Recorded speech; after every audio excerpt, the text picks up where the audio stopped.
I have to go back to the beginning of our conversation. What do you think are some of the great solos of all time?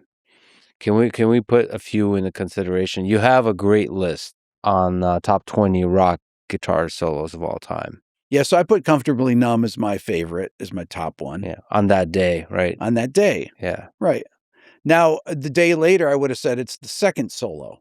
Okay. But I did the first solo because nobody talks about that solo, and that Yeah. solo is equally great. And when David Gilmour, when I played it for him and we talked about it in my interview with him, it was just to watch his face when he listened to it was incredible. I mean, I'm thinking to myself, it's like, I'm sitting with David Gilmour and he's listening to Comfortably Numb and he's hearing it. He's played it a million times live, but how many times has he gone back and listened to it on the record? Probably not for a long time. And then he's hearing it, he's like, ooh. Maybe you just don't look back. When you do great things, you don't look back. Miles never looked back. He never wanted to hear the old stuff. He always moved on. There was this funny moment where you made a video why David Gilmour will never be on the channel, and then you ended up, of course, interviewing him twice. He's one of the greatest guitar players of all time. What do you think is at the core of his genius? He has just an incredible melodic sense. He knows how phrases should be put together. There's a flow to his ideas that I think is just incredible. It's the same with Hendrix.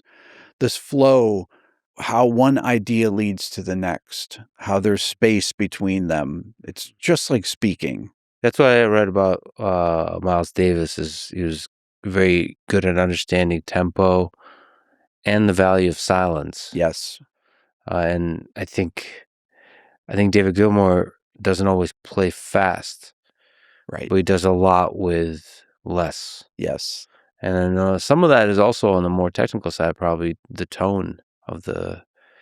I mean, he's one of the most uniquely recognizable tones in all of music. Yes. What do you understand about what it takes to shape the tone that is David Gilmour? He has a very sophisticated setup for his tone. And that was one of the things when I went to his studio. And I said to him, so David, is there anything I'm not supposed to see here? I mean, he never sits down and shows people his gear, and he laughed about it. But there I am sitting there right next to all these pedals and I asked his tech, Phil, I said, these are the same ones he used on the records? He's like, yeah. His tech has been with him for like 50 years.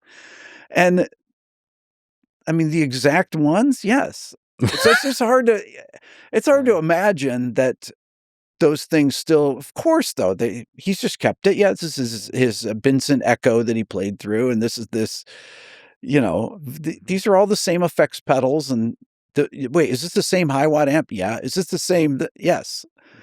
Yeah, you get some new stuff, but they keep all their own gear, and that's I mean, he does sell his guitars for charity, but like he has a black Strat that it's a signature version. It's like an exact copy of his old one. So to him, it sounds exactly the same, plays the same.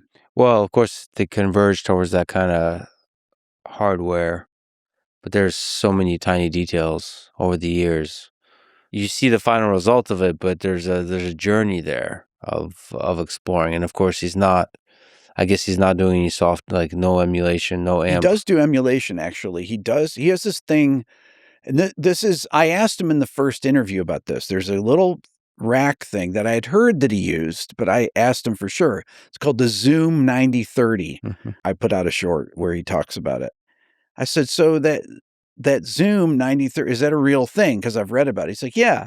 And he talks about how when he's sitting there recording on his own, and he runs Pro Tools himself, and so he'll be sitting there. There's no one there to help him. And he's like, I'll just plug into this thing, and then he'll play a solo with this model. It's like a kind of 90s early modeling thing. And he'll play a solo, and then after a while, you hear the solo, and it's like, well, I'm not going to replay that. That sounds great. You get used to the sound of it, and that's what it is.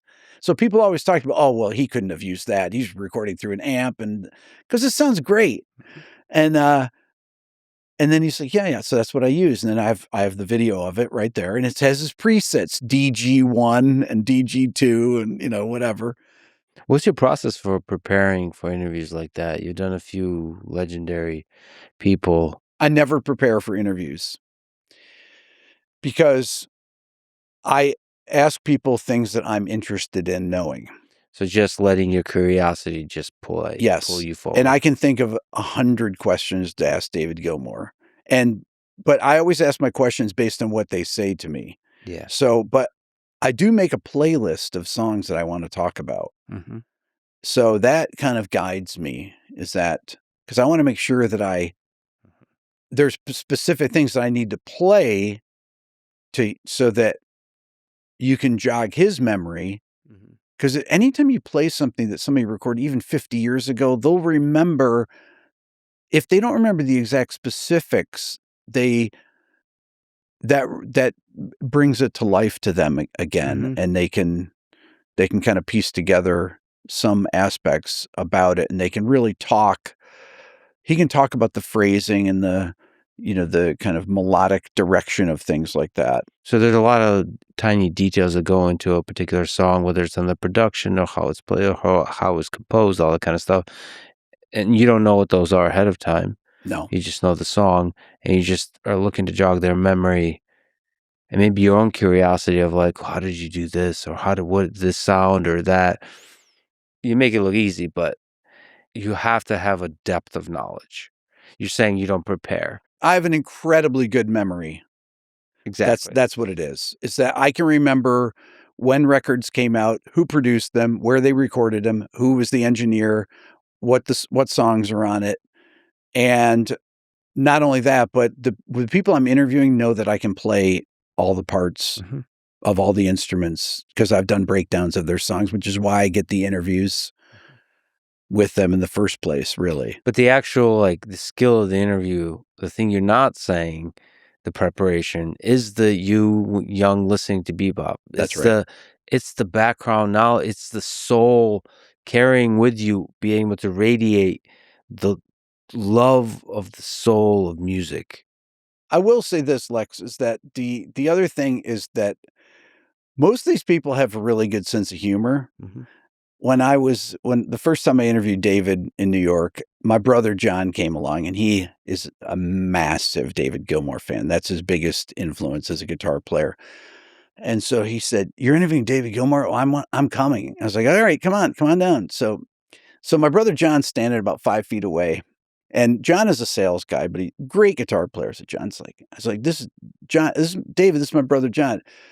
David, great to meet you, buddy." And John's like, so he's a sales guy, and so during the interview, I was like, "Hey, John, what was I going to ask David? Oh, ask him about the Gilmour effect." "Oh, yeah, that's right." And the Gilmour effect is my thing that I say in the comments section when people say, anytime anybody plays anything technical, "Oh, yeah, that's great, but I much prefer David Gilmour."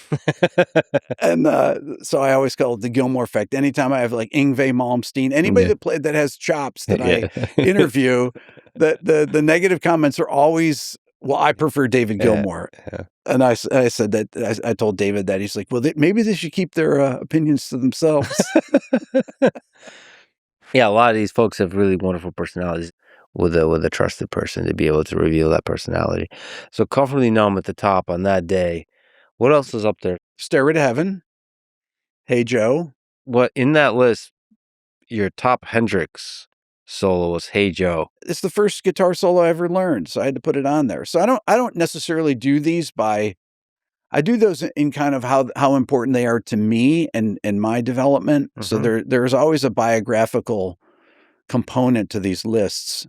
Number 3 was Kid Charlemagne, a Steely Dan solo, Larry Carlton, an amazing solo, extremely difficult to figure out. Probably there's 2 solos on the list that that one I can play. Oh, but there's a few solos that are very hard to play. Stone in Love by Journey by Neil Schon is very hard to play some licks. There's a solo by a guitarist, Carlos Rios, that people don't know. It's Brother to Brother, a Gino Vanelli song, but it's very hard to play and figure out. And that people don't know the solo. So I put it on my list because I knew a lot of people are going to watch it and they're going to know what this solo is. For me, the sentimental one, my first solo is Mr. Crowley, Randy Rhoads. I like the musicality of Mr. Crowley, that there is a melodic component to it. You're playing really fast, but there's a melody to it. And also there's like a legendary nature to the brief time we had Randy Rhoads. This is probably one of the greatest guitarists ever. 56 to 82, I think. Terrible. He was absolute brilliant guitarist, had his own style. We should say he's the guitarist for Ozzy Osbourne, the band. Yeah. And that Mr. Crowley solo is a great solo. Great solo. And he's incredibly influential as a guitar player for metal guitar players. And I love Randy Rhoads. Another guy. So one of my favorites is Mark Knopfler. Yes. And I did have Mark Knopfler on my list. Sultans of Swing. That's right. You did. Now, I had it high on the list, and I'll tell you why. Yeah. I would have had it lower because it's one of the early ones, because I want people to be like, okay, oh, this is a serious list. So Rick's going to talk about serious stuff. So, and Rick's going to play along with all these things.